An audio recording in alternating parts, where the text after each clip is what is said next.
አላስፈላጊ ዋጋ ሊያስከፍሉን ይችሉ ይሆናሉ እንጂ ኢትዮጵያን ማስቆም አይችሉም።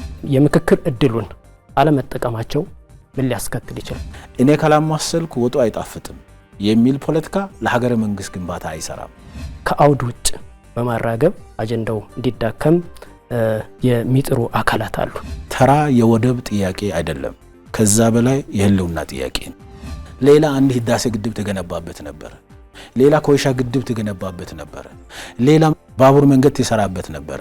ለኢትዮጵያ ሀገረ መንግስት ግንባታ ታላቅ አስተዋጽኦ ካበረከቱ ኢትዮጵያውያን ውስጥ አንዱ የትግራይ ማህበረሰብ ነው። የመደመር መንግስት ሰው ተኮር የመደመር መንግስት ለኢትዮጵያውያን ክብር ለኢትዮጵያውያን ብልጽግና የሚሰራ ነው። ከቀይ ባህር ተገላ ሁሌም የጂኦግራፊ እስረኛ ሆና እንድትኖር የሚፈልጉ አካላት አሉ። ምንድነው አላማ? ብሔራዊ ጥቅምን አሳልፈው የሚሰጥ ፖለቲካ አይደለም። ስለ ኢትዮጵያ ሀገረ መንግስት ግደለላቸው ግን በኢትዮጵያ ስም የሚጮሁ በኢትዮጵያ ስም የሚያዜሙ በኢትዮጵያ ስም ሚዲያ ላይ የሚወጡ ናቸው። የነሱስ ፍላጎት ምንድነው? ህዳሴ ግድብ በመስራቷ ምክንያት ኢትዮጵያን መበቀል የሚፈልጉ ኃይሎች አሉ፣ ግን የሚመጡበት መንገድ ሌላ ነው። እነዚህ አካላት ግን ይሳካላቸዋል? አይሳካላቸው። ለምን? በህዝብ ተወካዮች ምክር ቤት የመንግስት ተጠሪ ሚኒስትር ዶክተር ተስፋዬ በልጅጌ እንኳን ደህና መጡ። እንኳን ደህና ቆያችሁ። መልካም። እንግዲህ በሁለት ዋና ጉዳዮች ላይ በሀገረ መንግስት ግንባታና በብሔራዊ ጥቅም ጉዳዮች ላይ መሰረት አድርገን ቆይታ እናደርጋለን። ኢትዮጵያ ቅቡልነት ያለውና ዘላቂ ሀገረ መንግስት ግንባታ ላይ ነው የምትገኘውና በዚህ ሂደት ውስጥ በተለይ ዋና የሚባሉ ሀገራዊ ምክክር ሂደት ተጀምሯል። የዲሞክራሲያዊ የምርጫ ሂደትም እንዲሁ አለ። ችግሮችን በሰላም አማራጭ የመፍታት ሂደት እና የሰላም ጥሪዎች በመንግስት በኩል በተደጋጋሚ ይደረጋሉ። እንዲሁም ደግሞ ህግ የማስፈን ስራዎችም አሉ። የህግ የበላይነትን የማስፈን ስራዎች አሉ። እነዚህ በዘላቂነት የሀገረ መንግስት ግንባታ ሂደቱ ላይ ምን ውጤት ያመጣሉ? በጣም አመሰግናለሁ እኔም እድሉን ስለሰጣችሁኝ። አሁን ያነሳቸው ጉዳዮች በጣም ትላልቅ ጉዳዮች ናቸው። ኢትዮጵያውያን በሚገባ መነጋገር ያለባቸው ትላልቅ ሀሳቦች ናቸው። ከሀገረ መንግስቱ ግንባታ አኳያ የሀገራዊ ምክክር ኮሚሽን የምርጫ ሰላማዊ ዲሞክራሲያዊ በህዝቡ ዘንድ ታማኝነት ያለው ምርጫ ማካሄድ የህግ በላይነት የሰፈነበት ሀገርና በህግ የሚመራ ሀገር በህግ የሚመራ ሶሳይቲ መገንባት ሀገር መገንባት ተቋም መገንባት እና ችግሮችን ደግሞ በሰላማዊ መንገድ መፍታት እነዚህ የሚባሉ ሀሳቦች በጣም ግዙፍ ሀሳቦች ናቸው። በነገራችን ላይ እኛ ኢትዮጵያውያን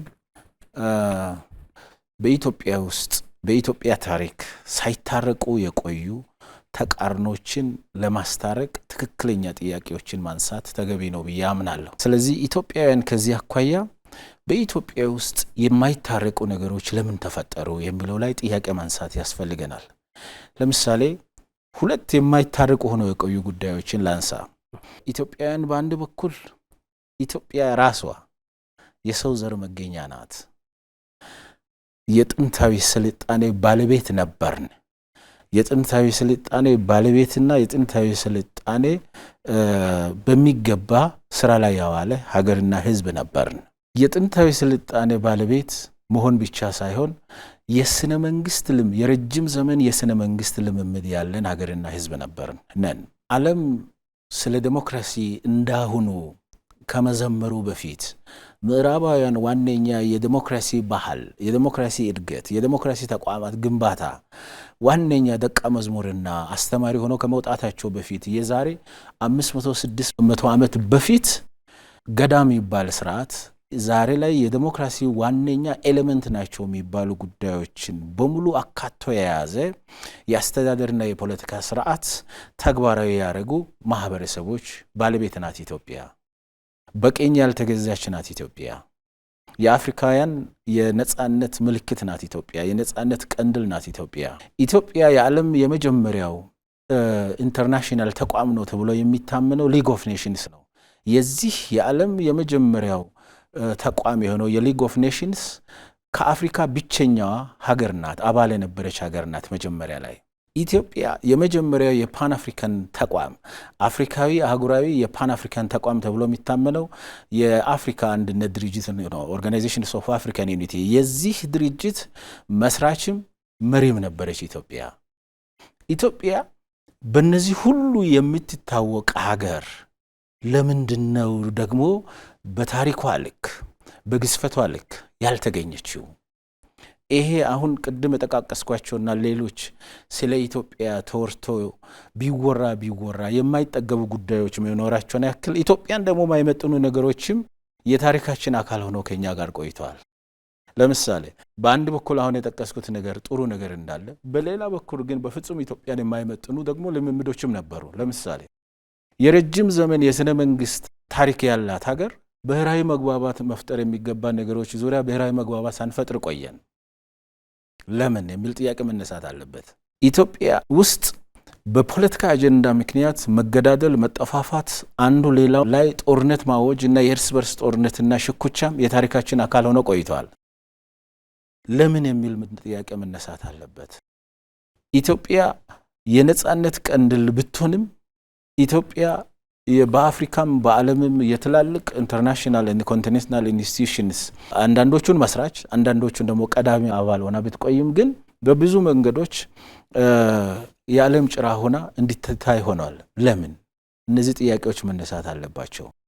ኢትዮጵያ ውስጥ በሐሳብ ምክንያት ወይም ፖለቲካችን ሐሳብን ማዕከል አድርጎ ጥያቄዎቻችን የሐሳብ ግብይትን ማዕከል አድርጎ ችግር መንፋት የማንችል በሐሳብ ልዩነት ምክንያት ጠመንጃ ይዞ ወደ ጫካ የሚገቡ ሽፍታ እንደ ጉድ በየዘመኑ የሚፈጠርበት ሀገር ሆናለች ኢትዮጵያ። ለምን የሚሉ ጥያቄዎችን ማንሳት ያስፈልጋል ማለት ነው። ይሄ ብቻ አይደለም። በየዘመኑ በየጊዜው የሚፈራረቁ አንድ ጋብ አንድ ደግሞ ብድግ የሚሉ የሰላም እጦት፣ የእርስ በርስ ግጭት አውድማ ሆናለች ኢትዮጵያ። በዚህም ምክንያት አንድ ወቅት ገናና የነበረች ሀገር፣ አንድ ወቅት የዓለም ስልጣኔ ቁንጮ ላይ የነበረች ተብሎ የምትታመን ሀገር ሄዳ ተንሸራታ የዓለም ጭራ ሆና የድህነትና የኋላ ቀርነት እንደዚሁም የተመጽዋችነት ምልክት ሆናለች ኢትዮጵያ። እነዚህ ተቃርኖች ለምን ሆኑ የሚለውን ነገር ኢትዮጵያውያን አንስተው መነጋገር አለባቸው። ኢትዮጵያውያን አንስተው ተነጋግረው ትክክለኛውን ምላሽ መስጠት አለባቸው። ከዛም ተነስተው ከትናንት ታሪክ ወስደው ቀጣይ በምን አቅጣጫ መሄድ እንዳለባቸው መግባባት ያስፈልጋል። እንግዲህ ይሄ ማለት ምን ማለት ነው? በኢትዮጵያ ሀገረ መንግስት ግንባታ ውስጥ የሚታዩ ስብራቶች ናቸው ከኋላ የጠቀስኳቸው እነዚህ ችግሮች። በኢትዮጵያ ሀገረ መንግስት ግንባታ ውስጥ የሚታዩ ህመሞች ናቸው እነዚህ ከኋላ ያነሷቸው ጉዳዮች።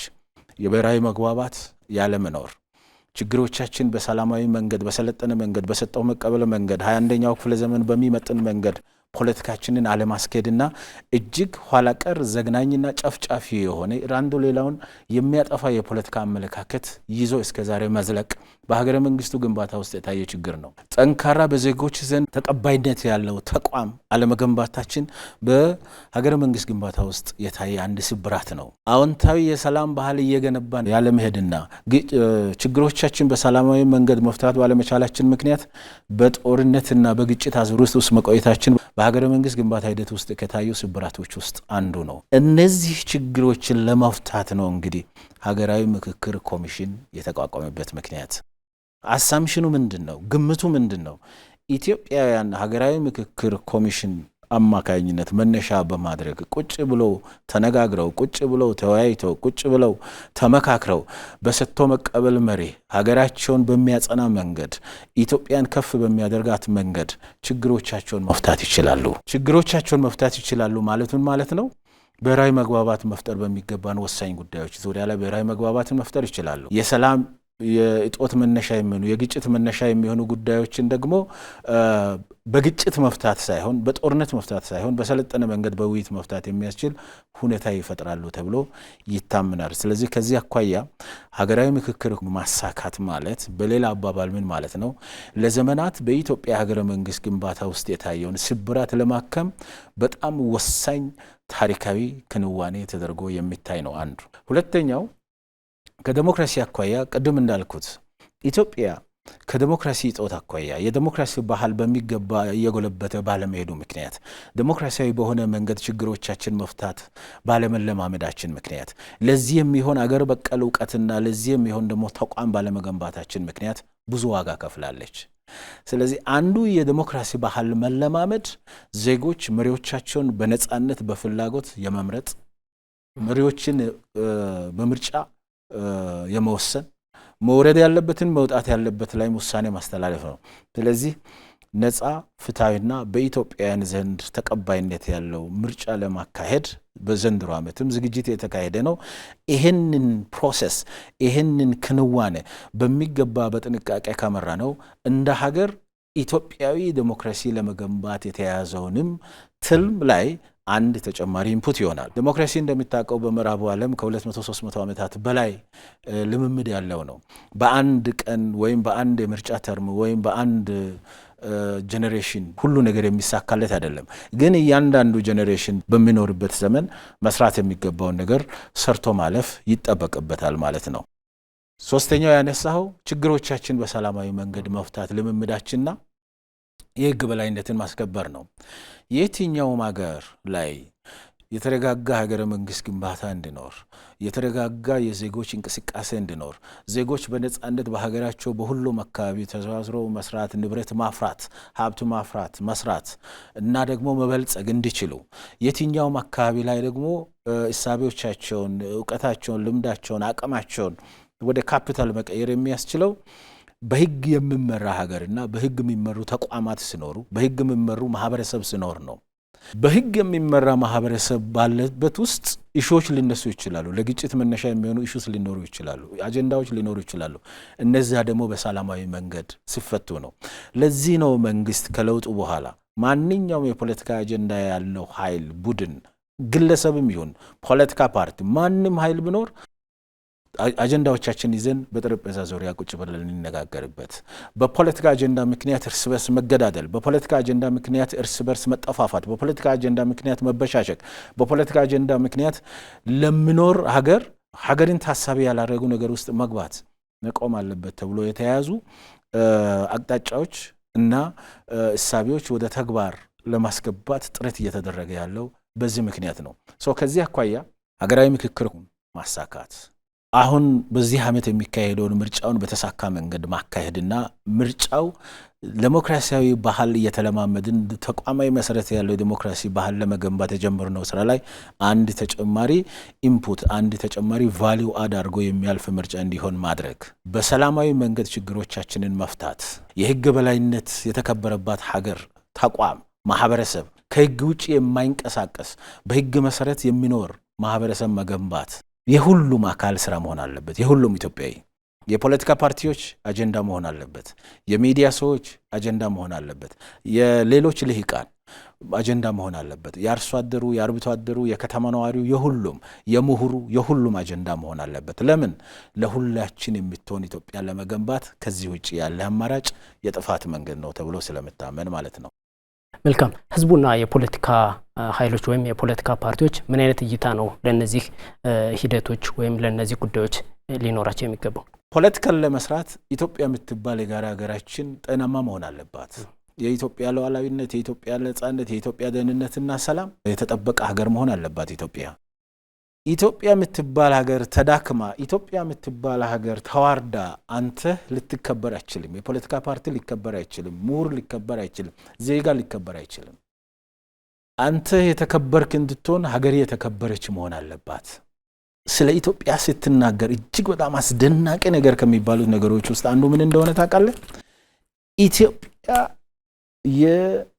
የሁሉንም ችግሮች አልፋ የምትቀጥልበት መንገድ ነው። አስደናቂ ነው። ኢትዮጵያን ኤሊቶች፣ የፖለቲካ ኤሊቶች፣ በተለይ በኢትዮጵያ የዘመናዊ ታሪክ ብቅ ያሉ የፖለቲካ ኤሊቶች ስፔሻሊ ከሁለተኛው የዓለም ጦርነት በኋላ ወደ ፖለቲካው አውድ የመጡ በተለይም ደግሞ ከ1966 አብዮት በኋላ ወደ ፍሮንት የመጡ በኢትዮጵያ ታሪክ የፓርቲ ፖለቲካም እንደ አሸን የፈላው በርግጥ ከ1966 አብዮት በኋላ ነው የመጡ ፖለቲከኞች ኢትዮጵያን በተለያየ መልኩ እንድትደማ ነው ያደረጓት። ግን ሁሉንም አይነት ችግሮች ተቋቁማ ኢትዮጵያ ቀጥላለች። የሚገርም ይሄ ኢትዮጵያዊ በመሆን እንድትኮራ የሚያደርገው ይሄ ነው። አንዱ ኢትዮጵያ ችግርን ተቋቁማ እስከ ዛሬ ድረስ ነው ዘለቀችው። አገረ መንግስቱ ውስጥ ቅድም ያልናቸው ስብራቶችና ህመሞች ቢኖሩም እንኳን አገረ መንግስቱ እኮ ቀጥሏል። ባለፉት 3000 ዓመታት ምናምን አገረ መንግስቱ ቀጥሏል። ዛሬ ድረስም መጥቷል። ኢትዮጵያ ወደፊትም ትቀጥላለች። ምንም ጥርጥር የለውም በዚህ ላይ። አንዳንድ ሰዎች ባሉበት ሆነው ይቃዣሉ። ኢትዮጵያ ልትፈርስ ጫፍ ላይ ሆናለች፣ ኢትዮጵያ አክትሞላታል ምናምን ብሎ የሚያነሱ አሉ።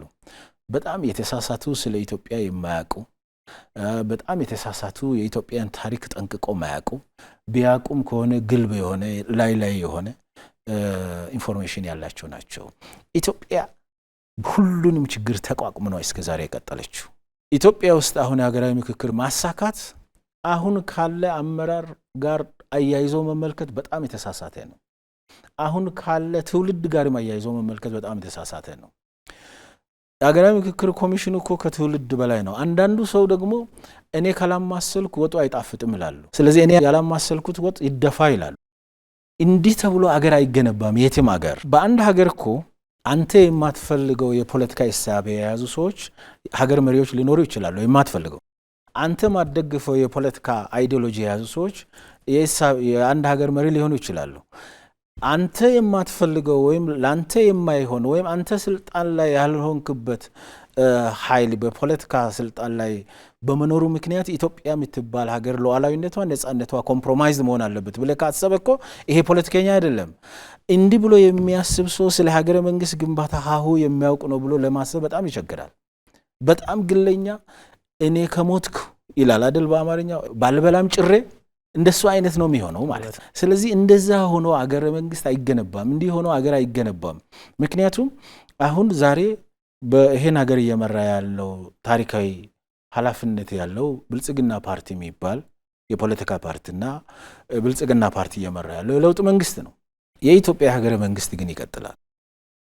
ዛሬ ያለው መንግስትና ፓርቲ ሁላችንም ተጣጥረን መልካም ነገር መልካም አሻራ ጥሎ ካለፈ ለሁላችን የሚሆን ኢትዮጵያ እንድትገነባ አስተዋጽኦ ነው የሚሆነው። ዛሬ ያለው ፓርቲና መንግስት የጀመራቸውን ስራዎች በማጥላላት እኔ ስለሌለውበት እንዳይሳካለት ይፈልጋለሁ፣ እኔ ስለሌለውበት እንዲፈጸም አልፈልግም የሚል ቅዠት ካለ ኢትዮጵያ ከዚህ ቀደም የቆየችው በዚህ አይነት ቪሸስ ሰርክል ውስጥ ነው። ጥንታዊ ስልጣኔ ያላት ሀገር ለምንድነው ይሄ ሁሉ የስልጣኔ አሻራ ጠፍቶ ድህነት ኋላ ቀርነት ምናምን ምልክት የሆነችው? አሁን አንዳንዶቹ የሚያስቡት አይነት የቪሸስ ሰርክል ፖለቲካ ውስጥ እነሱ እያሉ ይሄ መሰራት የለበትም እኔ መጥቼ እሰራለሁ፣ እኔ ካላማሰልኩ ወጡ አይጣፍጥም የሚል ፖለቲካ ለሀገረ መንግስት ግንባታ አይሰራም። ሀገረ መንግስት ግንባታ ላይ የተለያየ የፖለቲካ አመለካከት ሊኖረን ይችላል፣ የተለያየ የፖለቲካ እምነት ሊኖረን ይችላል፣ የተለያየ እድሜ ሊኖረን ይችላል፣ የተለያየ ትምህርት ዝግጅት ሊኖረን ይችላል።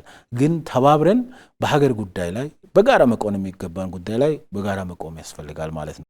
ስለዚህ ፖለቲከኞችም ምሁራንም ኢትዮጵያውያንም ይሄ እንዲሳካ መስራት አለብን። ለምን? እያንዳንዱ ኢትዮጵያዊ ከዚህ ስለሚጠቀም፣ እያንዳንዱ ቤተሰብ እያንዳንዱ ማህበረሰብ ከዚህ ስለሚጠቀም፣ ካልተሳካስ እያንዳንዱ ቤተሰብ እያንዳንዱ ግለሰብ እያንዳንዱ ማህበረሰብ ስለሚጎዳበት። ለምን? አጀንዳው ረጅም ጊዜ የቆየና ኢትዮጵያን እያመሱ የቆዩ ጉዳዮችን በምክክር ለመፍታት የተያዘ ስለሆነ እዚህ ውስጥ የሚታይ ጉድለት ካለስ በጋራ ተመካክረን ተነጋግረን እንፍታው። የኢትዮጵያ ሀገራዊ ምክክር ኮሚሽን ከየትኛውም ፖለቲካዊ ወገንተኝነት ገለልተኛ ሆኖ ምክክር ሂደቱን ወሳኝ ምዕራፍ ላይ ማድረሱንም ገልጿል። እንዲሁም ደግሞ ወደ ዋናው የሀገራዊ ምክክር ጉባኤ ለመግባት ዝግጅት እያደረገ መሆኑንም ገልጿል። በአንጻሩ አሁንም ድረስ ወደ ምክክሩ አጀንዳዎቻቸውንም ያላቀረቡ የፖለቲካ ፓርቲዎችና የታጠቁ አካላት እንዳሉ ወደ ምክክሩም አለመግባታቸው ይነሳሉ። እነዚህ የታጠቁ አካላትም ሆነ የተወሰኑ የፖለቲካ ፓርቲዎች የምክክር እድሉን አለመጠቀማቸው ምን ሊያስከትል ይችላል? ኢትዮጵያ አሁን ሀገራዊ ምክክር ኮሚሽን አቋቁማ ወደ ስራ የገባችበት ዋናው ምክንያት በሀገረ መንግስቱ ግንባታ ውስጥ የሚታዩ ስብራቶችን ለመጠገንና በሀገረ መንግስቱ ግንባታ ውስጥ እንከን ሆኖ ኢትዮጵያን የሚያተራምሱ ችግሮችን ለመፍታት ነው። እንግዲህ ከዚህ አኳያ ሁሉም አካል የሀገራዊ ምክክር ኮሚሽኑ አካል እንዲሆን፣ በተለይ ደግሞ አጀንዳ የፖለቲካ አጀንዳ አለን፣ የፖለቲካ ኢሹ አለን፣ የህዝብ ጉዳይ አለን፣ ከህዝብ ጋር የተያያዘ አጀንዳ አለን የሚል ማንኛውም አካል ወደ ሀገራዊ ምክክር ኮሚሽኑ አጀንዳውን ይዞ መቅረብ እንዲችልና እንድንመክርበት እድል ተከፍቷል። እዚህ ላይ አንድ ነገር ማስታወስ የሚፈልገው በኢትዮጵያ ውስጥ ኢትዮጵያን የመለወጥ ኢትዮጵያን የመቀየር ኢትዮጵያን ከገባችበት ቅርቃር አውጥቶ የተሻለች ሀገር የማድረግ እድሎች 3-4 ጊዜ ተፈጥሮ ነበሩ። ከዚህ ቀደም ኢትዮጵያ ውስጥ አንዱ የፖለቲካ ልሂቃን መሰረታዊ ችግራቸው እስከዛሬ ድረስም እስከኛ ትውልድ የቀጠለው መሰረታዊ ችግራችን የተፈጠሩ የለውጥ እድሎችን በአግባቡ ያለመጠቀም ነው። አሁን የተፈጠረው የለውጥ እድል አንዱ ይዞ የመጣው ችግሮቻችን በውይይትና በንግግር እንፍታ የሚል በር መክፈት ነው። ስለዚህ የታጠቁ ቡድኖች ወይም በፖለቲካ አጀንዳ ምክንያት ሸማቂ የሆኑ ኃይሎች የፖለቲካ አጀንዳቸውን ይዘው ወደ ጠረጴዛ ዙሪያ መምጣት እንዲችሉ መንግስትም የሀገራዊ ምክክር ኮሚሽንም እንደ ተቋም ህዝቡም ሁሉ ጥሪ አቅርቧል። የዓለም አቀፉ ማህበረሰብ ጭምር። በነገራችን ላይ የፖለቲካ አጀንዳ ያለው ማንንም ኢትዮጵያዊ አሁን የተከፈተውን እድል ተጠቅሞ በሀገራዊ ምክክር ኮሚሽን መድረክ ላይ ተሳትፎ ችግሮቻቸውን መፍታት እንዲችሉ የኢትዮጵያ መንግስት በተደጋጋሚ በክቡር ጠቅላይ ሚኒስትራችን በመንግስቱ መሪ በክቡር ጠቅላይ ሚኒስትራችን አማካኝነት በተደጋጋሚ ጥሪ አቅርበዋል። አሁንም እያቀረቡ ናቸው። እኔም ዛሬ እንደ አንድ የመንግስት አካል ይሄ በር ክፍት እንደሆነ አረጋግጣለሁ። ሁለተኛ የኢትዮጵያ ህዝብ ችግሮቻችሁን በሰላማዊ መንገድ ፍቱ ብሎ የተፈጠረ መድረክ በየትኛው መድረክ ላይ ህዝቡ ለፖለቲከኞች ጥሪ አቅርበዋል። ሶስተኛ የኢትዮጵያ ወዳጆችና ኢንተርናሽናል ኢንስቲትዩሽንስ የዓለም አቀፉ ማህበረሰቡን በሙሉ ኢትዮጵያውያን በዳያሎግ ችግሮቻቸው ለመፍታት የጀመራችሁት መንገድ በጣም ጥሩ ነው። በዚህ ዙሪያ ላይ ወጣ ያለ እንቅስቃሴ ውስጥ የገባችሁ የሸማቂ ኃይሎችም ቢሆን ጠመንጃችሁን አስቀምጣችሁ ችግሮቻችሁን ፍቱ ብሎ ጥሪ ያቀርበዋል። የአፍሪካ ወንድሞቻችን የአፍሪካ ህብረት አሁን ድሮ አንድነት ድርጅት ይባል ነበር፣ አሁን አፍሪካ ህብረት ነው። የአፍሪካ ህብረትም ይሄንን ጥያቄ እያቀረበ ነው ያለው ማለት ነው። ስለዚህ ይሄን ጥያቄ ወደ ጎን ብለው በሽፍታ መንገድ ለውጥ አመጣለሁ ብሎ መንቀሳቀስ ሌላ ታሪካዊ ስህተት መስራት ነው። ትናንት የነበረው ትውልድ የፈጠረው ወይም ትናንት ያለፈው ትውልድ የሰራውን ስህተት መድገም ነው የሚሆነው። ስለዚህ እነዚህ ኃይሎች ከታሪክ ተምረው በውይይት ችግሮቻችን ለመፍታት ወደ ጠረጴዛ ዙሪያ ኑ የሚባልበት ዋናው ምክንያት ይሄ ነው። ይሄ የሚባልበት ዋናው ምክንያት ያኛው አሮጌ መንገድ ስለሆነ ነው። የወደቅንበት መንገድ ስለሆነ ነው። የጥፋት መንገድ ስለሆነ ነው። ኢትዮጵያ በሽምቅ፣ ኢትዮጵያ በሽፍታ፣ ኢትዮጵያ በግጭት፣ ኢትዮጵያ በጦርነት ምክንያት ኢትዮጵያ ውስጥ ልማት፣ ዴሞክራሲ፣ እድገት፣ ሰላም ማምጣት ቢቻል ኖሮ ከፊት ይሰለፍ ነበር። እሱ መንገድ ቢያንስ ባለፉት 100 ምናምን ዓመታት ሞክረናል እና አልተሳካልንም። ስለዚህ አዲሱ መንገድ፣ የሰለጠነው መንገድ፣ የተሻለው መንገድ የተመረጠበት ምክንያት ይሄ ነው። ይሄንን እያንዳንዱ አካል ለራሱ ስል ቢያደርገው፣ ለሀገራችን ስል ቢያደርገው፣ ለትውልዱ ስል ቢያደርገው፣ ለመጪው ዘመን ሲባል ቢያደርገው በጣም የተሻለ ይሆናል። ካላረገስ ታሪካዊ ስህተት ነው፣ ሌላ ስህተት መስራት ይሆናል ማለት ነው። የምክክር ሂደቱ ላይ ሁሉም የህብረተሰብ ክፍልና የፖለቲካ ኃይሎች መሳተፋቸው ምን አዎንታዊ ተጽዕኖ ወይም ውጤት ያመጣል? ባጭሩ ሁሉም ሰው ተሳትፎ የምክክር ሂደቱ የተሳካ ካረገ የጋራ ሁላችን የተግባባንበት ህገ መንግስት ይኖረናል። ለዛ እድል ይፈጥራል እና ይሄ ደግሞ አገረ መንግስቱ በተረጋጋ መንገድ እንዲገነባ ጥሩ ፍኖተ ካርታ ይሆናል። ኢትዮጵያ እስከ ዛሬ ድረስ ሁሉም ኢትዮጵያውያን የተስማሙበት የጋራ ህገ መንግስት መቅረጽ አልቻለችም። ይሄን ችግር እንፈታለን። ብሔራዊ መግባባት መፍጠር የሚገባን ነገሮች ላይ ብሔራዊ መግባባትን መፍጠር እንዲችል እድል ይፈጥርልናል። የፖለቲካ አጀንዳዎቻችንን በሰልጠነ መንገድና በውይይት ለመፍታት እድል ይሰጠናል።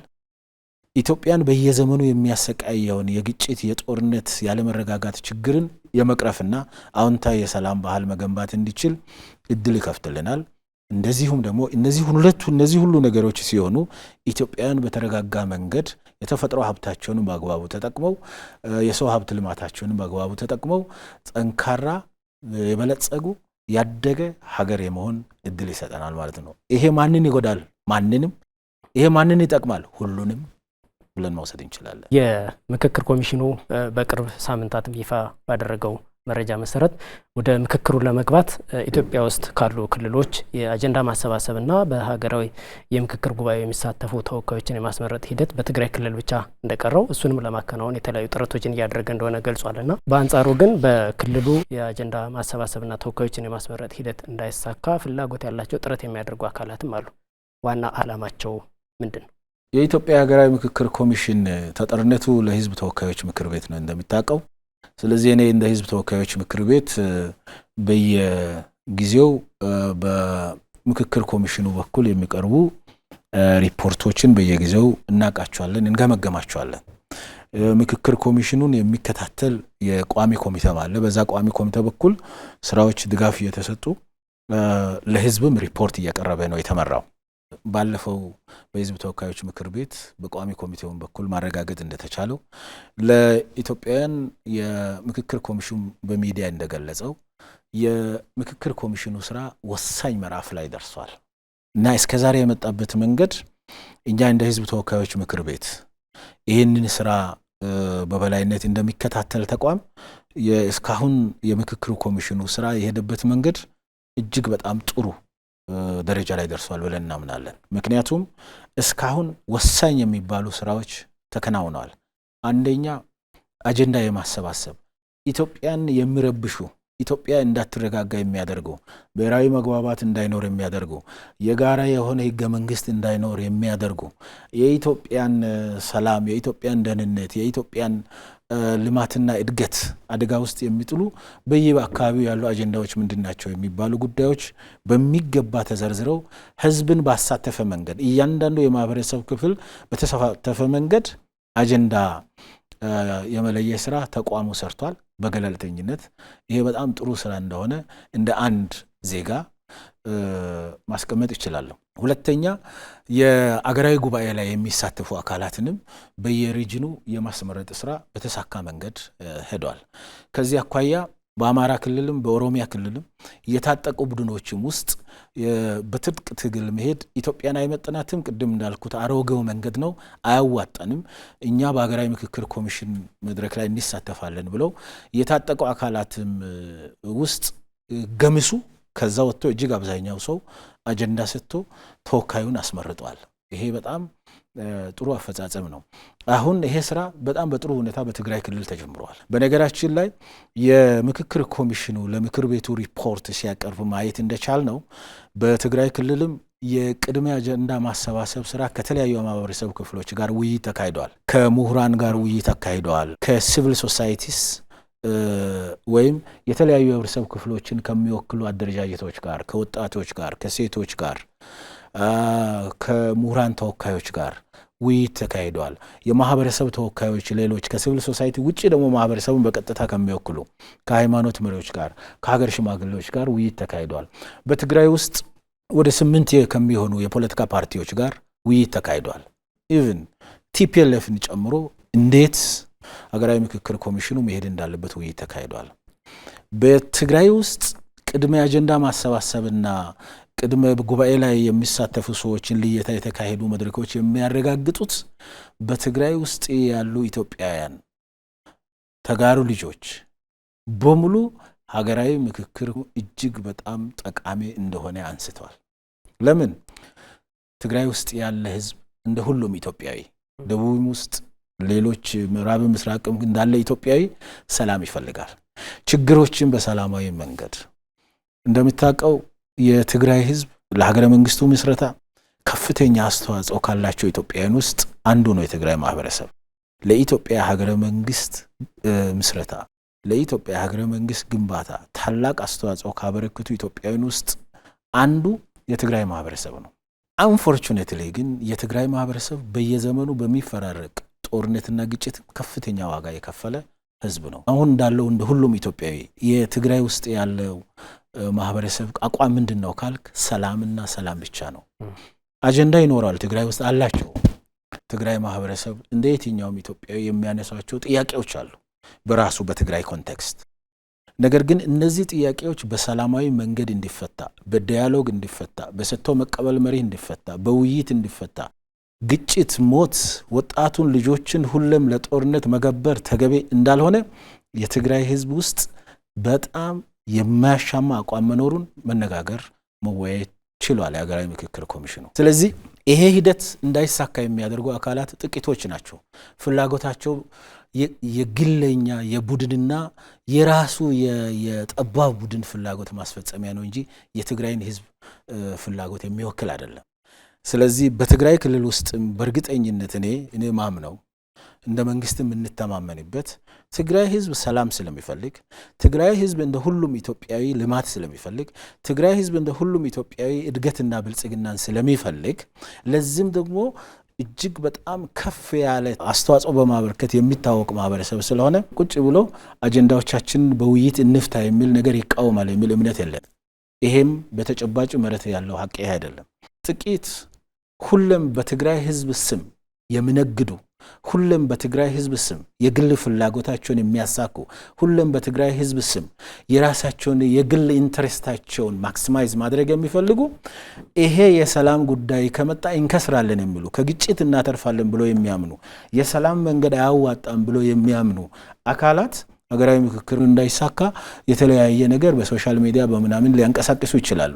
ግን እጅግ አብዛኛውን የትግራይ ህዝብ ይወክላል የሚል እምነት የለኝም። የትግራይ ህዝብ ፍላጎትን በተመለከተ እንደ አንድ አመራር በተለያየ ጊዜም አሁን ደግሞ የሀገራዊ ምክክር ኮሚሽኑም ካካሄዳቸው ቅድመ አጀንዳ ማሰባሰብ መድረኮች ላይ የተገኘው ይሄ ነው ማለት ነው። ስለዚህ የትግራይ ህዝብ አጠቃላይ ወጣቱ፣ ምሁሩ ጥያቄዎቻችን ሁሉም ኢትዮጵያውያን ጥያቄ እንዳለን ሁሉ በትግራይ ውስጥ ኢሹስ አሉና እነዚህ ጥያቄዎችን ወደ መድረክ እናምጣና እኛ ቁጭ ብለን እንደ ኢትዮጵያ የአንድ ሀገር ልጆች እንመካከርበት የሚለው ጉዳይ ህዝቡ ለጥቂት ቡድኖች ፍላጎት፣ ለጥቂት ቡድኖች የግል እርካታ፣ ለጥቂት ቡድኖች ዝና፣ ጥቂት ቡድኖች ከሰላም አናተርፍም ብሎ የሚያምኑና የጦርነትና የግጭት ነጋዴዎች በዚህ አጀንዳ ዙሪያ ላይ እንዳይሳካ የሚያደርጉበትን መንገድ አስቁመው የተሟላ ውይይት ማድረግ አለባቸው። እናደርጋለን ብዬ አምናለሁ። ከምክክሩ ወጣ ብለን ደግሞ ከሰሞኑ ከሰብአዊነት ጋር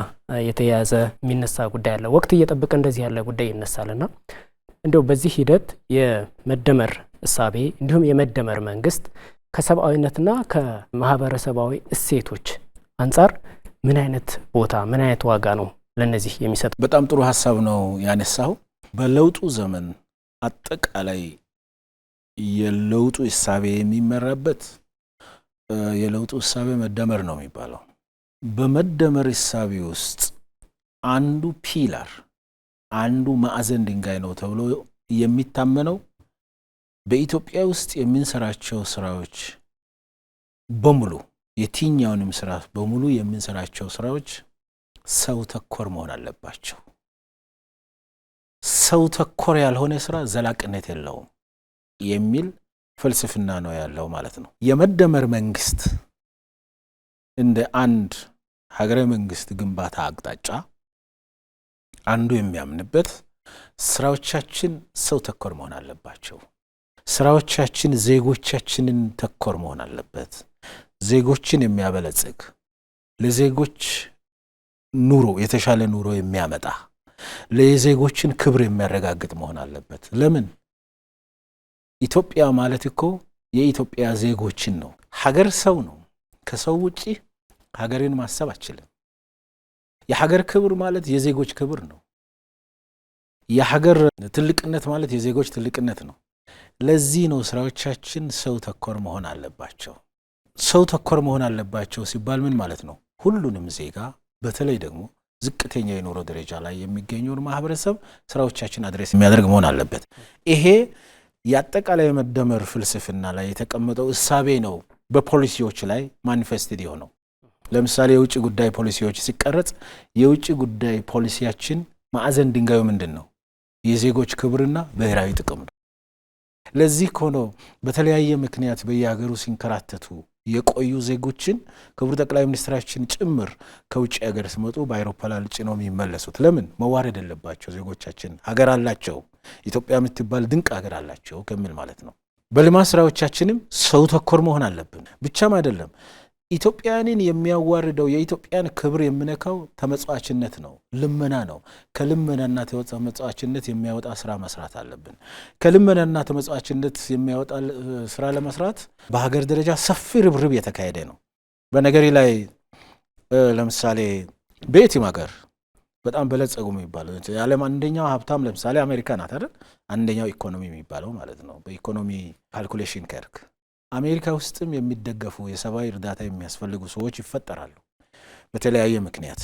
ለምሳሌ በተፈጥሮ አደጋዎች ምክንያት፣ ሌሎች ደግሞ እንደኛ ያሉ አፍሪካ አይነት ያሉ አህጉራት ላይ በተፈጥሮ ብቻ ሳይሆን በሰው ሰራሽ ምክንያቶች ሰዎች ካሉበት ቀያቸው ዲስፕሌስድ ይሆናሉ፣ ይፈናቀላሉ። ሰዎች ባላቸው ቀይ አካባቢ ያለ ንብረትና ሀብት ይወድማል፣ ይጠፋል። በተለያዩ ምክንያት በሰው ሰራሽም በተፈጥሮ ምክንያትም። በሰው ሰራሽምና በተፈጥሮ ምክንያት የሚጎዱ አካላት ሰብአዊ እርዳታ ግን ባደጉ ሀገሮች እንደነ አሜሪካ ባሉ ሀገሮች የሚፈጸመው በራሱ በአሜሪካውያን አቅም ነው። ለዛ የሚሆን ፈንድ አላቸው፣ ለዛ የሚሆን ኢንስቲትዩሽን አላቸው፣ ለዛ የሚሆን አሰራር አላቸው፣ ለዛ የሚሆን እህል አላቸው፣ ለዛ የሚሆን ገንዘብ አላቸው፣ ለዛ የሚሆን ሀብት አላቸው። በዛ መሰረት ዜጎቻቸውን ትሪት ያደርጋሉ። እንደኛ ኢትዮጵያስ ባለፉት ዘመናት እንዲህ አይነት አደጋ ሲከሰት ከውጭ እርዳታ ነው የምትቀበለው፣ ተመጽዋች ነው የምትሆነው። ከውጭ እርዳታ ላንተ ሲመጣ ደግሞ በሰብአዊነት ብቻ አይደለም የሚመጣው፣ እንዳትሰራ የሚያደርግ ሁሉም ዘላለም ተመጽዋች ሆነ እንድትኖር የሚያደርግ ራስን እንዳትቀይር የሚያደርግ እያንዳንዱ እርዳታ ድጋፍ የሚሰጥ ሀገር ከኋላ የራሱ ፖለቲካዊ ፍላጎትና ኢንቴንሽን አለው። ከሱ ጋር ነው የሚሰጥ። ከዚህ ነፃ መውጣት አለብን። ኢትዮጵያ እንዴት የአድዋ ልጆች እንዴት ብለው ነው የኢኮኖሚ ነፃነትና ሉዓላዊነትን ማረጋገጥ የማይችሉት ተብሎ በመንግስት ደረጃ ቁጭት አቋም እና እቅድ ወጥቶ አሁን ከተረጅነት ነፃ ሆነን ራሳችን የምንችልበት በተለያየ ምክንያት የሚፈናቀሉ ሰዎች፣ በተለያየ ምክንያት ንብረታቸውን የሚያጡ ሰዎች፣ በተለያየ ምክንያት ማቋቋም የሚፈልጉ አካላትን እኛው መደገፍ አለብን ተብሎ እቅድ ተይዞ ረጅም ርቀት ተይዟል። ይሄ ስራም ቢሆን ለምንድን ነው? እንደ ዜጋ የተከበርን ከልመና ነፃ የሆንን እንደ ሀገር የተከበርን ከልመና ነፃ የሆንን ከልመና ነፃ ከሆንን እንደ ዜጋ የተከበርን እንሆናለን። ከልመና ነፃ ከሆን እንደ ኢትዮጵያውያን ክብር ይሰማናል። ስለዚህ ዜጎችን ትኩረት የምናደርግበት ዋናው ምክንያት የመንግስት ዋነኛው አቅጣጫ የዜጎችን ጥያቄ በተሟላ መንገድ እየመለሰ ዜጎችን ባሳተፈ መንገድ መሄድ ነው። የመደመር መንግስት በዋናነት ለሰብአዊነት እንዲሁም ደግሞ ለማህበራዊ እሴቶች መጎልበት በተጨባጭም ሰርቶ በማሳየት ረገድ ምን ተግባራትን አከናውኗል? ባለፉት 7 የለውጥ ዓመታት ውስጥ ሰው ተኮር እናደርጋለን ስራዎቻችን ስንል በምን ይገለጻሉ? ለምሳሌ የመደመር መንግስት ኢትዮጵያዊ ወንድማማችነትና የትማማችነት እሳቤዎች ጎልብቶ እንዲወጡ ኢትዮጵያዊ መደጋገፍና አንዱ ለሌላው መከታ የአንዱ ህመም የሌላው እንደሆነ ማሳያ እንዲሆን ለማድረግ የአጠቃላይ የመንግስት ፖሊሲ ደግሞ ዜጋ ተኮር የብልጽግና መንግስት የለውጡ መንግስት ደሃን ከድህነት ማውጣት ማበልጸግ ነው ዋናው ስራ። ድህነትን ነው እንጂ የሚጠላው ደሃን አይደለም የሚጠላው። ስለዚህ ከድህነት ዜጎች እንዲወጡ ብዙ ስራዎች ተጀምሯል። ለምሳሌ ባጭር ላስቀምጥልህ። በሀገራችን ዜጋ ተኮር ስራዎችን በተመለከተ አንዱ በትምህርት ቤቶች የተጀመረው የምገባ ስራ ነው። ለምን አቅማቸው ዝቅተኛ ገቢ ያላቸው ወላጆች ህፃናት በምግብ እጥረት ምክንያት ትምህርት ቤትን የሚቀሩ ከሆነ ነገ እነዛ ተማሪዎች ከብዙ ነገር ይቀራሉ ማለት ነው። ስለዚህ ይሄ ችግር እንዲቀረፍ በትምህርት ቤቶች ልጆቻቸውን በአግባቡ መቀለብ ማስተማር የማይችሉ ዜጎች ይሄን ጋፕ መንግስት መሙላት አለበት ተብሎ እቅድ ተይዞ እየተሰራ ነው የሚገኘው። አዲስ አበባ ከተማን ጨምሮ የምገባ ማዕከላት አሉ። ራሳቸውን ምግብን በአግባቡ ማግኘት የማይችሉ ሰዎች ቢያንስ እነዛ አካባቢዎች ላይ ሄዶ በቀን የሚፈልጉትን አይነት ምግብ መመገብ ይችላሉ። የምገባ ማዕከሎች በተለያየ ምክንያት ማርጂናላይዝድ የሆኑ በተለያየ ምክንያት አልባሌ ቦታዎች ላይ ያሉ ተስፋ ያላቸው ሴቶች ከልማት ስራ ከእድገት ስራ ከሀገር ግንባታ ስራ ውጪ እንዳይሆኑ የነገዋ ሴት በሚል አንድ ማዕከል ተቋቁሞ አዲስ አበባ ላይ የተጀመረው ስራ እንደ ምሳሌ መውሰድ ይቻላል። እዛ ማዕከል ሴቶች ተምረው የእጅ ስራ የተለያዩ ሙያ ስራዎችን ተምረው ራሳቸውን መቻል እንዲችሉ በማህበረሰብ ውስጥ የሚገኙ አካል ጉዳተኞች ማየት የተሳናቸው ወንድሞቻችንን ጨምሮ እንዴት መደገፍ እንዳለባቸው የተለየ የትምህርት ማዕከል የተለየ እነሱን የሚሰለጥኑበት ማዕከል ተገንብቶ ስራዎች ተጀምሯል። ይሄ ስራ በሁሉም ነው።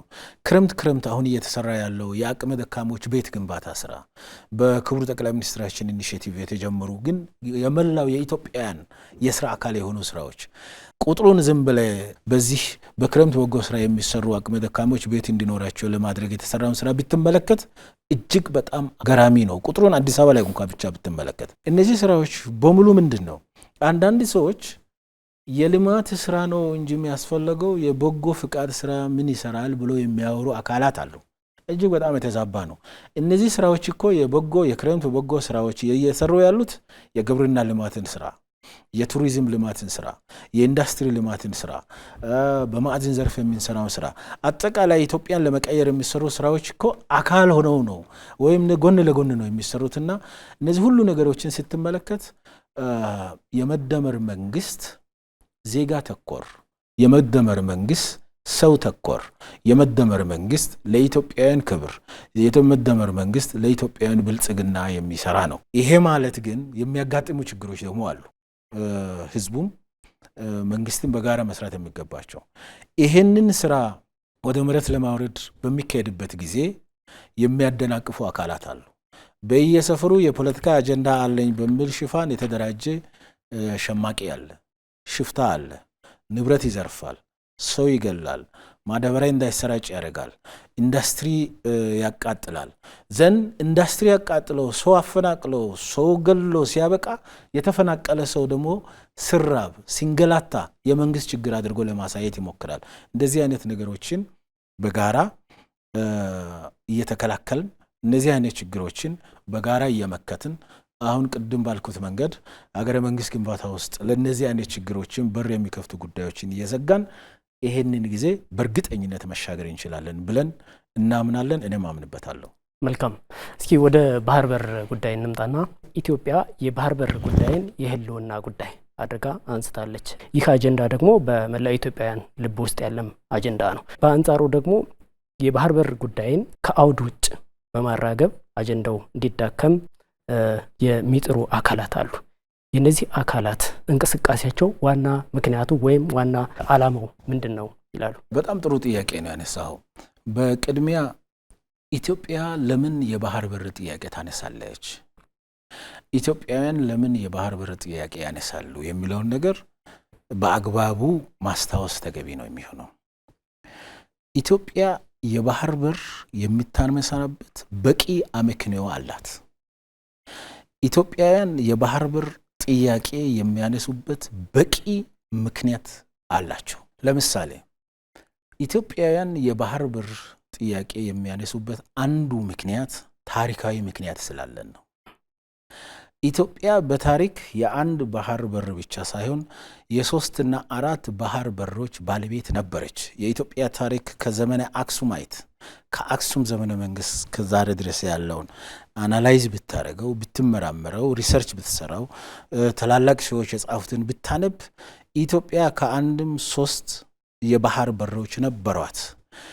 ኢትዮጵያ በታሪክ የባህር በር ባለቤት ሆና ብታቅም የባህር በር ያጣችበት ምክንያት እጅግ በጣም በተደራጀ በሴራ የተሞላ ፖለቲካና ኢፍትሃዊ መንገድ ነው።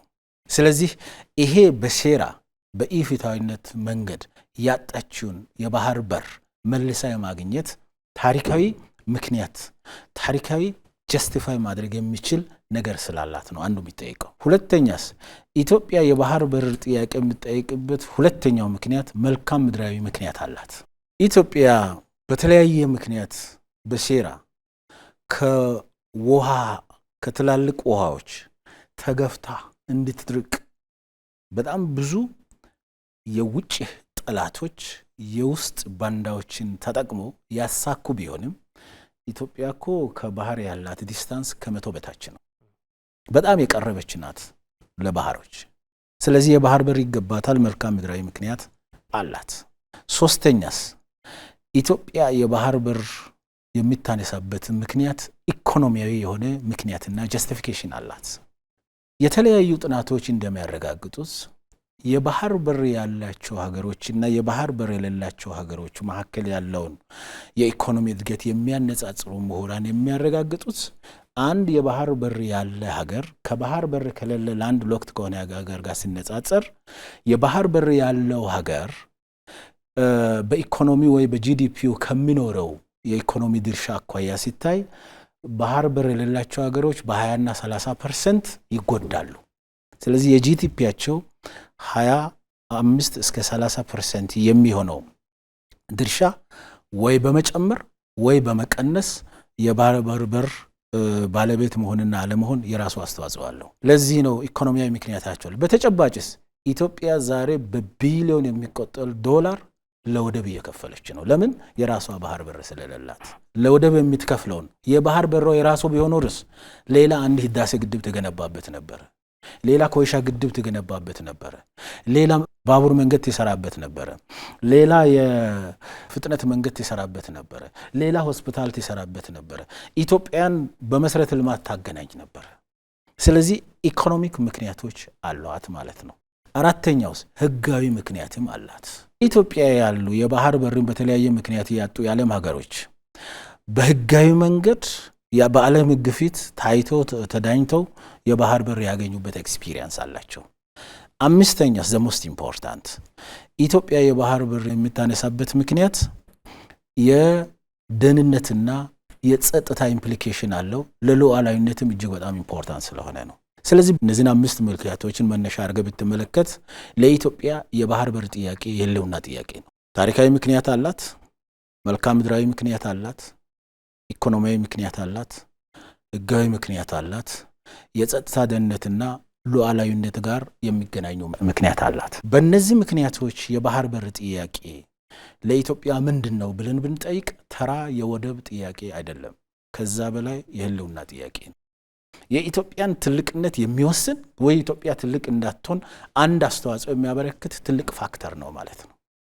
ስለዚህ ይሄ ጥያቄ በኢትዮጵያውያን የሚያነሱበት መንገድ እጅግ በጣም ትክክል ነው። አንተ ቅድም በጥያቄ መካከል እንዳነሳው ይሄ ጥያቄ ኢህአዴግ በነበራቸው 30 ዓመታት ውስጥ አጀንዳ እንዳይሆን ተደርጓል። አጀንዳ መሆን ብቻ አይደለም፣ የባህር በር ጥያቄ ጉዳይ የሚያነሳ ሰው ጦረኛ፣ የባህር በር ጥያቄ የሚያነሳ ሰው የሰውን እንደፈለገ፣ የባህር በር ጥያቄ የሚያነሳ ሰው አገር አተራማሽ ተደርጎ እንዲሳል ተደርጓል። ይሄ እጅግ በጣም የተሳሳተ እጅግ በጣም የሚያስቆጭ ስህተት ነው፣ የትናንት ስህተት ነው። ይሄን ስህተት ግን ዛሬም የሚደግሙ ሰዎች አሉ። ለምሳሌ አንድ ነገር ማንም ኢትዮጵያዊ በቃ ፊደል የቆጠረ ኢትዮጵያዊ ማንም ኢትዮጵያዊ ቢመለከት በዓለም ላይ ያሉ ሀያላን መንግስታት ሱፐር ፓወርስ የሚባሉት እና ደግሞ ሀያል ለመሆን እየተደረደሩ ያሉ ወይም ኢመርጂንግ ፓወርስ በሙሉ እዚህ እኮ እኛ ሰፈር መጥተው የባህር ኃይል እየገነቡ ናቸው፣ የጦር ሰፈር እየገነቡ ናቸው። ለምን?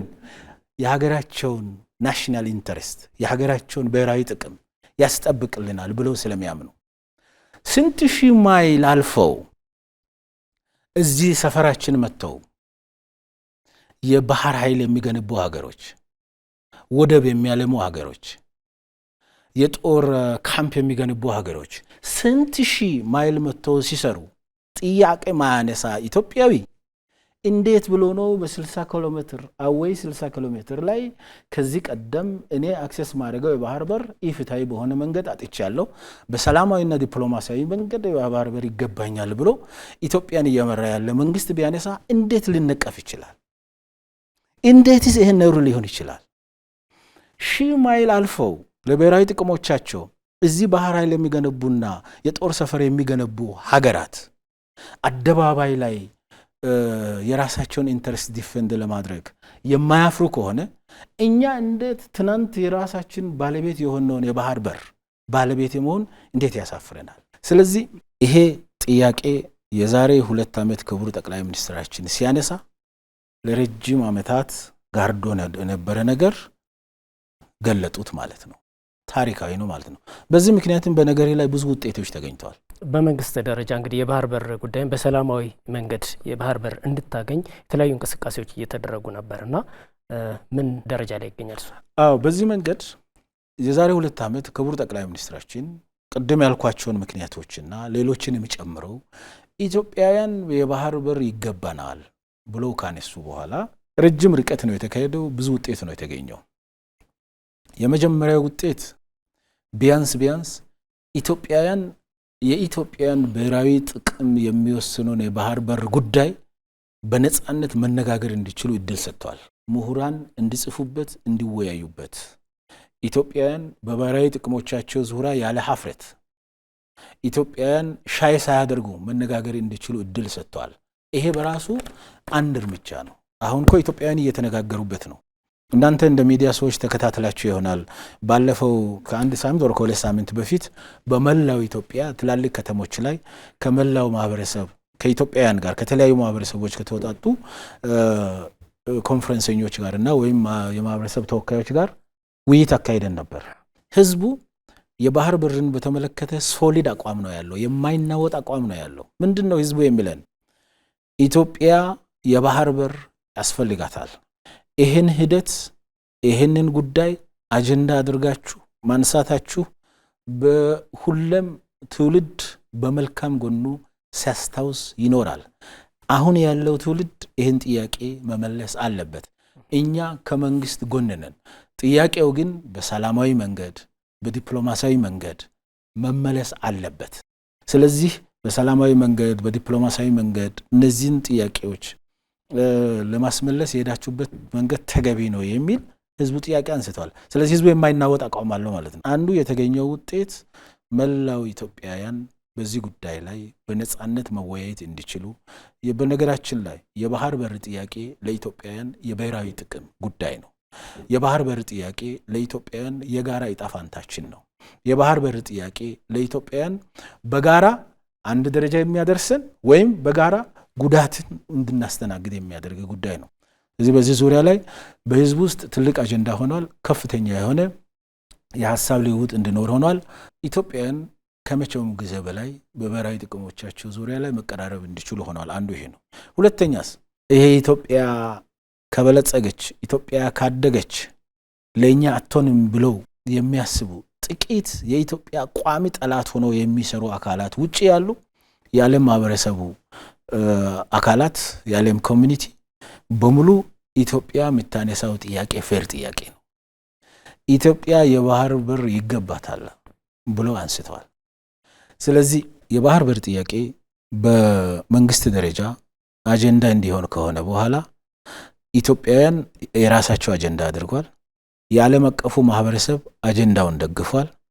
በጥሩ መንገድ እየሄደ ነው ያለው።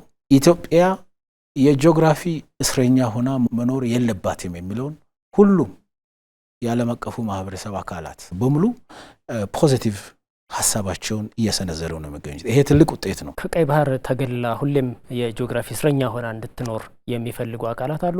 በዛ ውስጥ ደግሞ ኢትዮጵያውያን ሆነውም ይህንን አጀንዳ ተሸክመው የተለያዩ አጀንዳውን ለማዳከም የሚጥሩ ኢትዮጵያውያንም አሉ። ምንድን ነው አላማ? የኢትዮጵያ ገናናነት ኢትዮጵያ ለውሃዎች ካለው ቅርበት ጋር የተሳሰረ ነው። ለምሳሌ ኢትዮጵያ በተፈጥሮ ሀብቷ በአግባቡ ተጠቅማ ከለማች ለኛ አትሆንም ብሎ የሚያስቡ ሀገራት አሉ፣ እንደ ግብጽ ያሉ። ይሄ በጣም አሳዛኝ ነው። በዚህም ምክንያት ባለፉት ብዙ ሺህ ዓመታት አባይ ላይ እስከ ህዳሴ ግድብ ድረስ አንድም አይነት የልማት ስራ ሰርተን ኢትዮጵያን መጠቀም እንዳንችል አድርጓል። በሴራ ብድር እንዳናገኝ በማድረግ እርስ በርስ እንድንባላ በማድረግ። በነገራችን ላይ ኢትዮጵያ ብሔራዊ ጥቅሟን ማስከበር እንዳትችል ታቅዶ ነው የሚሰራው። ስለዚህ አሁን የጀመርኩት ጋር ልሂድና ኢትዮጵያ ከውሃዎች እንድትርቅ ወይም በውሃ ሀብቷ እንዳትጠቀም በጣም የተደራጀ የሴራ ስራ፣ በጣም የተደራጀ የፖለቲካ ስራ፣ በጣም የተደራጀ ጥፋትን ፋይናንስ የማድረግ ስራ ሲሰራ ቆይቷል።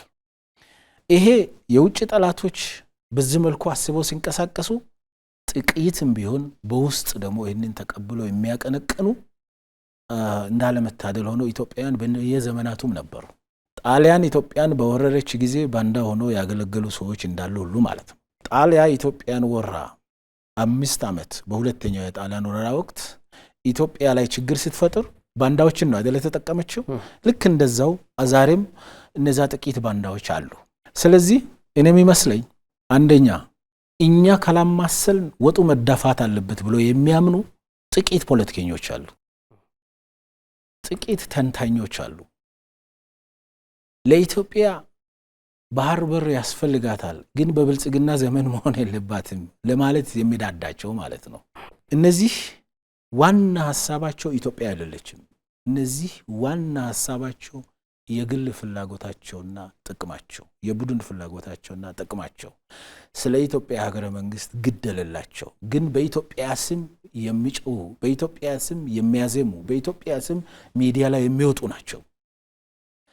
ምክንያቱም ለኢትዮጵያ ተቆርቋሪ ከሆኑ አሁን ያለ መንግስት ቢቀበሉም ባይቀበሉም የኢትዮጵያ ብሔራዊ ጥቅም ጋር አንድ ላይ መቆም እንደ አንድ ሀገር ዜጎች የግድ ስለሚሆን ማለት። ስለዚህ አንደኛ በጣም ግለኛ በጣም ጽንፈኛ በጣም በብሽሽቅ ፖለቲካ በጣም በመጠፋፋት ፖለቲካ በጣም እኛ ስልጣን ላይ ካልሆን ኢትዮጵያ ብትጠፋም የራሷ ጉዳይ ብሎ የሚያምኑ እና እነሱ የሌሉበት ወጥ አይጣፍጥም ብሎ የሚያምኑ አካላት እንደዛ አይነት ተላላኪነት ስራ ይሰራሉ። በማወቅም ሆነ ባለማወቅ የኢትዮጵያ ጠላቶች ኢንስትሩመንትና የኢትዮጵያ ጠላት ፍሬም የሚያደርገውን and ሴት የሚያደርገውን አጀንዳ አስፈጻሚና አራማጆች አሉ። እኔ በጣም ከሚቆጩኝ ነገሮች ውስጥ አንዱ ኢትዮጵያውያን የባህር በርን ያጣንበት መንገድና ከባህር የተገፋንበት መንገድ በጣም ያሳዝናል። በጣም ትልቅ ስህተት ነው ይሄ ስህተት። ምናልባትም ግዙፍ የሚባለው ታሪካዊ ስህተት ከሚባሉት ውስጥ አንዱ ነው ብዬ አምናለሁ። መንግስትም እንደዛ ያምናል። ይሄንን ስህተት ማረም አለብን ብሎ ነው መንግስት የሚያምነው። ለምን ብትለኝ ኢትዮጵያውያን የጋራ አቋም ይዘን የባህር በር የኢትዮጵያውያን ብሔራዊ ጥቅም ስለሆነ ማንም ሰው በቀላሉ የሚወስንበትና በፈለገ ሰዓት የምናጣበት ነገር መሆን የለበትም የሚል ሶሊድ አቋም ይዘን ቢሆን ነው ኖሮ ኤርትራ ስትገነጠል ኢትዮጵያ ያለ ባህር በር አትቀርም ነበር። ኤርትራ እንደ ሀገር ልትገነጠል ትችላለች፣ ግን ቢያንስ የባህር በር ይኖረን ነበር። ያን የነበረው የትውልዱ አባል የነበሩ ለህቃን ትልቅ ስህተት ስለፈጸሙ ነው አሁን ያለው ትውልድ ደግሞ ዋጋ እየከፈለ ያለው። አሁን ደግሞ የባህር በር ጥያቄ እንዲመለስ ከመቆም ይልቅ ይህንን በመቃወም የሚነሱ አካላት በታሪክ ተጠያቂ ይሆናሉ። ከትናንት ታሪክ ያልተማሩ በታሪክ ተጠያቂ እንዳይሆኑ ከፍተኛ ጥንቃቄ ያስፈልጋል። አሁንም አልረፈደም ብዬ አምናለሁ። ለምን የሀገረ መንግስት ግንባታ የሀገር ግንባታ ወሳኝ በሆኑ ጉዳዮች ዜጎች በጋራ በመቆም ነው የሚሰራው። ብሔራዊ ጥቅም በሆኑ ጉዳዮች ዜጎች በጋራ በመቆም ነው የሚሰራው። ስለዚህ ይሄ አንዱ ምክንያት ቅድም እንዳልኩ ግለኛና የራስ የቡድን ፍላጎት ብቻ አግንነው የሚያወጡ የፖለቲካ ኃይሎች ለህቃን ዛሬም ስላሉ ነው ብዬ አምናለሁ። ሁለተኛ ትናንት ከተፈጸመው ታሪካዊ ስህተት ዛሬም ያለ መማርና ትናንት በነበረው ትውልድ ውስጥ ይሄንን የሰሩ የተሳሳቱ አካላት የፈጠሩትን አይነት ችግር ነገም እንዲፈጠር መንገድ የሚከፍት ነው ብዬ አምናለሁ። በሶስተኛ ደረጃ ዋናው ሊሆን ይችላል በሀገረ መንግስቱ ግንባታ ውስጥ የታዩ ቅድም ያልናቸው ስብራቶች ማኒፌስቴሽን የፖለቲካ ባህላችን ብሔራዊ መግባባት መፍጠር የሚገባ ነገሮች ዙሪያ ላይ ብሔራዊ መግባባት ካለ መፍጠር ጋር ሊያያዙ ይችላሉ ብዬ አስባለሁ። የኢትዮጵያ ታሪካዊ ጠላቶች ኢትዮጵያ የተረጋጋ ሀገረ መንግስት እንዳይኖራት እንዲሁም ብሔራዊ ጥቅሟን እንዳታስከብር ከማድረግ አንፃር አሁናዊ አቋማቸው አለ፣ ታሪካዊ አቋማቸው አለ። የነሱስ ፍላጎት ምንድነው? ኢትዮጵያ የተረጋጋ ሀገረ መንግስት እንዳይኖራት ከፍተኛ ስራ ቀንና ማታ ከሚሰሩ ኃይሎች ውስጥ ግብጽ አንዷ ናት። የሚያሳዝነው ግን የአፍሪካ ሀገርና ልጆች መሆናችን። ምክንያቱም እኛ አፍሪካውያን የተፈጥሮ ሀብት ችግር የለብንም። በጋራ መጠቀም ብንችል ለኛ ለአፍሪካውያን ብቻ ሳይሆን ለዓለም የሚተርፍ የተፈጥሮ ሀብት ያለንን ብዙ ምክንያቶች አሉ። ይሄ አንደኛው ምክንያት የኮሎኒያሊዝምና የኒዮ ኮሎኒያሊዝም እሳቤዎች ቅሪት ነው። ይሄ አፍሪካውያን እርስ በርስ እንድንባላ አፍሪካውያን እንዳንግባባ የሚያደርግ። ኢትዮጵያ ውስጥ ለምሳሌ ይሄ እንዴት ነው ማኒፌስቴድ የሚሆነው? እንዴት ነው የሚገለጸው? ኢትዮጵያ ከረጅም ጊዜ ጀምሮ ቅድም እንዳልኩ በጣም የምትገርም ሀገር ስለሆነች ነው እንጂ የቀጠለችው እንደ ጠላቶቻችን አቋም ቢሆን ኖሮ ኢትዮጵያን ዛሬ አናገኛትም ነበር። በጣም የምትገርም ሀገር ስለሆነች ሪዚሊያንት ሀገር ስለሆነች ሀገረ መንግስቱ ሾክን መቋቋም የሚችል ስለሆነ ጊዜያዊ ችግርን ማለፍ የሚችል ስለሆነ ኢትዮጵያዊነት እውነትም ምስጢር ስለሆነ ኢትዮጵያዊነት ችግርን የማለፍ ብቃት ስለሆነ ነው እስከ ዛሬ ድረስ ኢትዮጵያ ይህንን ችግር ተቋቁማ የመጣችው። ለምሳሌ 1960ዎቹ ላይ በኢትዮጵያ አብዮት ሲፈነዳ የኢትዮጵያ አብዮት ሲፈነዳ በኢትዮጵያ ውስጥ የብሔር ጥያቄ በኢትዮጵያ ውስጥ ዳይቨርሲቲን መነሻ አድርገው ብዝሃነትን በአግባቡ ካለማስተዳደር በፊውዳሉ ዘመን ላይ በነበረው ብዝሃነትን በአግባቡ ካለማስተዳደር ስህተቶችን ተጠቅመው ኢትዮጵያን እርስ በርስ እንድንባላ ሰርተዋል። እነዚህ ኃይሎች ለምሳሌ በየሰፈሩ የመገንጠል ጥያቄ እንዲኖር ሆም ብሎ ይሰራሉ፣ ስፖንሰር ያደርጋሉ፣ ይገመግማሉ፣ ፖለቲካ ፓርቲ ያቋቁማሉ፣ ይሄዱበታል። ስለዚህ በብሔር ምክንያት ግጭት እንዲኖር የብሔር ድርጅቶች ከተቋቋሙ በኋላ ቅሬታዎች በየትም ሀገር ሊኖሩ የሚችሉ የመልካም አስተዳደር ችግሮች አገር እንዲያሳጡን እርስ በርስ እንዳንተማመን ስፖንሰር ይደረጋሉ። ይህንን ተቀባይም እዚህ ያለ ሰጪና አለቃ አለ ለዚህ ማለት ነው። በዚህ ምክንያት ከላይ ላይ የሃይማኖት ጉዳይ ይመስልና ከስር ይሄ መርዝ ያለበት ግጭት ይቀሰቀሳል። ከላይ ላይ የብሔር ጥያቄና መብት ይመስልና ከስር ይሄ መርዝ ያለበት ግጭትና አለመረጋጋት ይኖራል። በዚህ ምክንያት ሽፍታዎች፣ በዚህ ምክንያት የታጠቁ ቡድኖች፣ በዚህ ምክንያት ሸማቂዎች በየቦታው እንዲደራጁ ይደረጋሉ። በዚህ ምክንያት ኢትዮጵያ ከፍተኛ ዋጋ ከፍላለች።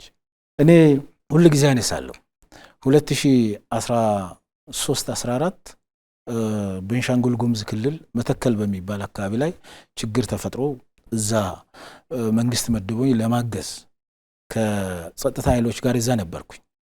በኢትዮጵያ ጉባ ላይ የተሰራ ያለው የህዳሴ ግድብ እንዳይሳካ ያልተደረገ ነገር አልነበረም። ለምን? ኢትዮጵያ አባይ ላይ ግድብ መገንባት የለባትም፣ ከገነባች ትለማለች፣ ከለማች ለኛ አስጊ ናት በሚል የተሳሳተ መንገድ የሚንቀሳቀሱ አካላት ሰው እነዚህ እዛ ምን አዘጋጁ ማለት ነው?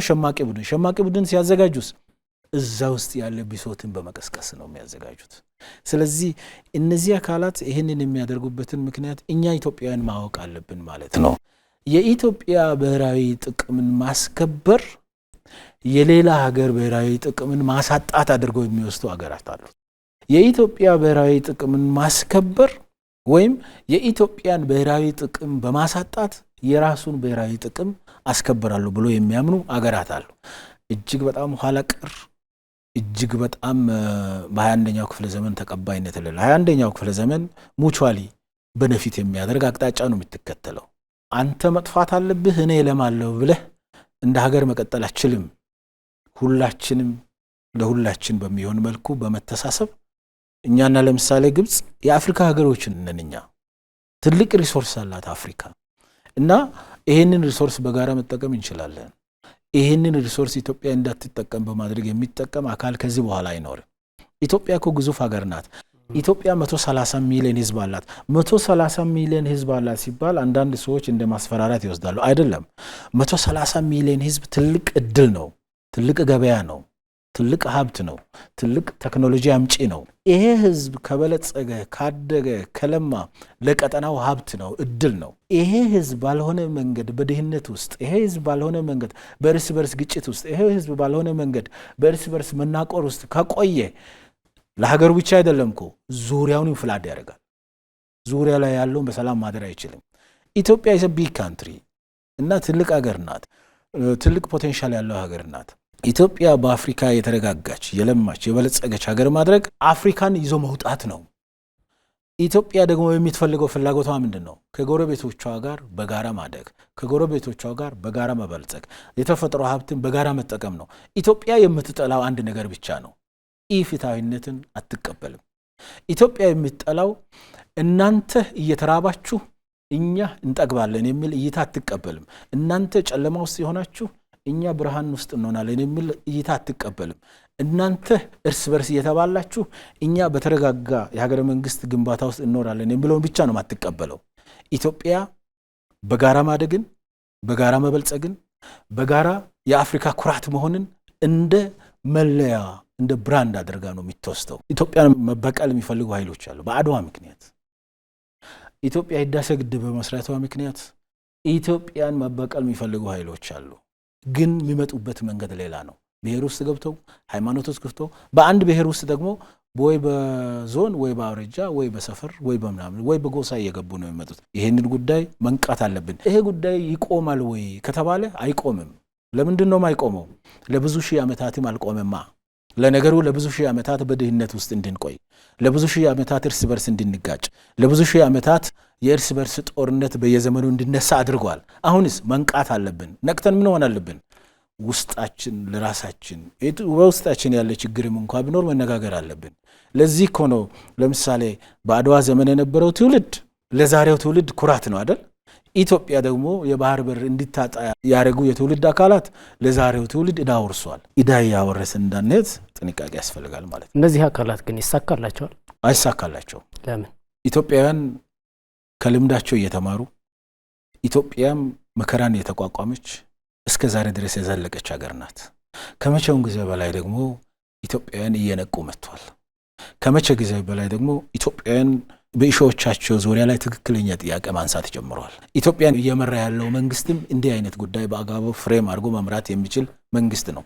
በዚህ ምክንያት ይቃዣሉ እንጂ፣ በዚህ ምክንያት ይመኛሉ እንጂ፣ በዚህ ምክንያት አላስፈላጊ ዋጋ ሊያስከፍሉን ይችሉ ይሆናሉ እንጂ ኢትዮጵያን ማስቆም አይችሉም ብዬ አምናለሁ። መንግስት የኢትዮጵያን ብሔራዊ ጥቅምና ህልውና ለማስከበር የተለያዩ ስራዎችን እያከናወነ ነው የሚገኘው። በዚህ ረገድ ከኢትዮጵያውያን ከፖለቲካ ኃይሎችና ከምሁራን ምን ይጠበቃል? እዚህ ውስጥ አንድ ሁለት ሶስት ነገሮችን አድሬስ ማድረግ ይፈልጋል። ለምሳሌ አንደኛው ብሔራዊ ጥቅም ማለት ምን ማለት ነው? ሁለተኛው ከብሔራዊ ጥቅም ማን ነው የሚጠቀመው? የሚጎዳስ አካል አለ ወይ? ሶስተኛው በብሔራዊ ጥቅም ዙሪያ ላይ የሚነሱ አሉታዊ እንቅስቃሴዎች መነሻቸው ምንድነው የሚሉትን ጉዳዮች ማየት ተገቢ ይሆናል። የአንድ ሀገር ብሔራዊ ጥቅም ወይም ናሽናል ኢንተረስት የሚባሉ አጀንዳዎች የአንድ ሀገር ልጆችን ኢጣፋንታ የሚወስኑ ናቸው። የኢትዮጵያውያንን ኢጣፋንታ የሚወስኑ ጉዳዮች ናቸው የኢትዮጵያ ብሔራዊ ጥቅም ናቸው የሚባሉት። ብሔራዊ ጥቅም ከግለሰብና ከቡድን ፍላጎት ባሻገር ለመላው የአንድ ሀገር ዜጎች የሚመለከት ጉዳይ ነው። ለምሳሌ ከዚህ ተነስተን በብሔራዊ ጥቅም ከተከበረ ግለሰቦች ወይም ዜጎች ይጠቀማሉ፣ ቤተሰብ ይጠቀማል፣ ማህበረሰብ ይጠቀማል፣ ሁሉም ዜጋ ይጠቀማል። ስለ ሁሉም ኢትዮጵያዊ ጥቅም ነው የምናነሳው ማለት ነው። ለምሳሌ ባህር በር ጥያቄ የኢትዮጵያ ናሽናል ኢንተረስት ነው፣ ብሔራዊ ጥቅማችን። ለምን? እድገታችንን ከሚወስኑ ቁልፍ ጉዳዮች ውስጥ አንዱ ነው። ሉዓላዊነታችን፣ ነጻነታችንና ሀገራዊ ደህንነታችን ከሚወስኑ ቁልፍ ጉዳዮች ውስጥ አንዱ ነው። ይሄ ከሆነስ የኢትዮጵያን ሰላምና ጸጥታ ደህንነትን የሚወስን ነገር፣ የኢትዮጵያን እድገት ልማትና ብልጽግናን የሚወስን ነገር፣ የኢትዮጵያን የግዛት አንድነት ነጻነትና ሉዓላዊነትን የሚወስን ነገር በሙሉ ለኛ ናሽናል ኢንተረስት ነው። በኢትዮጵያ ውስጥ የብሔራዊ ጥቅም እንዳይኖር የሚፈልጉ አካላት የኢትዮጵያ ጠላት ናቸው። ምክንያቱም ሁሉንም ኢትዮጵያዊ ነው የሚጎዳው። የኢትዮጵያ ወዳጅ የሆነ በኢትዮጵያ ብሔራዊ ጥቅም ዙሪያ ላይ የተለየ አቋም ሊይዝ አይችልም። ይሄ የትም ዓለም ነው። በብሔራዊ ጥቅሞቻችን ዙሪያ በናሽናል ኢንተረስት ዙሪያ የጋራ አቋም ባለመያዛችን ምክንያት ኢትዮጵያ ውድ ዋጋ ከፍላለች። ለምሳሌ የባህር በር ጥያቄ ናሽናል ኢንተረስት መሆኑ ላይ የተዘበራረቀ አቋም በመኖሩ ምክንያት ኢትዮጵያ የባህር በር ጥያቄን ትናንት አታ ዛሬ መልሳ ለማግኘት እንቅስቃሴ ወይም ተጨማሪ ዋጋ እየከፈለች ነው። በናሽናል ኢንተረስት በብሔራዊ ጥቅሞቻችን ዙሪያ ላይ ብሔራዊ መግባባት ያለ አቋምና መከላከል መጠበቅ ያስፈልጋል ማለት ነው። መንግስት በዚህ ዙሪያ ነው እየሰራ ያለው። ይሄ ቅድም እንዳልኩት ነው። ናሽናል ኢንተረስትን ማስጠበቅ፣ ብሔራዊ ክብርና ጥቅምን ማስጠበቅ ከፓርቲ በላይ ነው። ከአንድ ዘመን አመራር ግሩፕ በላይ ነው። ትውልድ ተሻጋሪ ነው። የሀገር ጉዳይ ነው። ቀጣይነትን የሚያረጋግጥ ነው ማለት ነው። ስለዚህ በዚህ ዙሪያ ላይ የተጀመረው ስራ መጠናከር አለበት። ውይይቶቹ መጠናከር አለባቸው። ሚዲያዎች በዚህ ዙሪያ ላይ ህዝቡን ማንቃት አለበት። ሚዲያዎች በዚህ ዙሪያ ላይ the silent majority የሚያምኑ ግን ወጥተው የማይናገሩ ድምጾች ባለመሰማታቸው ምክንያት ስህተት እንዳይሰራ ጥንቃቄ ማድረግ አለባቸው። ምሁራን ከዚህ አኳያ አርቲክል መጻፍ አለባቸው። የአርት ሰዎች ከዚህ አኳያ የተለያዩ የአርት ስራዎችን መስራት አለባቸው። የስነ ጽሁፍ ሰዎች ከዚህ አኳያ ህብረተሰቡን የሚያነቃቁ የስነ ጽሁፍ ስራዎችን መስራት አለባቸው። የፖለቲካ ኃይሎችም ከዚህ አኳያ ብሔራዊ ጥቅምን አሳልፈው የሚሰጥ ፖለቲካ አይደለም። የለም እንደዛ አይነት ነገር። አገር እንደዛ አይገነባም። ናሽናል ኢንተረስት ኮምፕሮማይዝድ ሲሆንና በናሽናል ኢንተረስት ዙሪያ ላይ የተበላሸ እይታና አቋም ሲኖር ሁሉንም ኢትዮጵያዊ ይጎዳል። በናሽናል ኢንተረስት ላይ ሁላችን የተቀራረበ አቋም ስንዝና የናሽናል ኢንተረስት የጋራ ፍላጎታችንን ስንከላከል ሁላችንም ተጠቃሚ እንሆናለን። ስለዚህ ሰላማችን እንዲጠፋ የሚሰሩ ሰዎች፣ ህብረታችንና አንድነታችን እንዲጠፋ የሚሰሩ ሰዎች ትላልቅ አጀንዳዎቹ ዙሪያ ላይ ዲል እንዳናረግና በየጊዜው ስለ ሽፍታ ያወራን ጊዜያችን እንድናሳልፍ የሚፈልጉ ሰዎች ብሔራዊ ጥቅም ትላልቅ ጉዳዮች ዙሪያ ላይ ኢትዮጵያውያን የጋራ አቋም መያዝ እንዳንችል የሚፈልጉ ስለሆነ እዚህ ላይ በጋራ መቆም አለብን ብዬ አምናለሁ። መልካም። በህዝብ ተወካዮች ምክር ቤት የመንግስት ተጠሪ ሚኒስትር ዶክተር ተስፋዬ በልጅጌ ለሰጡን ሰፋ ያለ ማብራሪያ እና ለጊዜዎት በጣም አመሰግናለሁ። እኔም በጣም አመሰግናለሁ።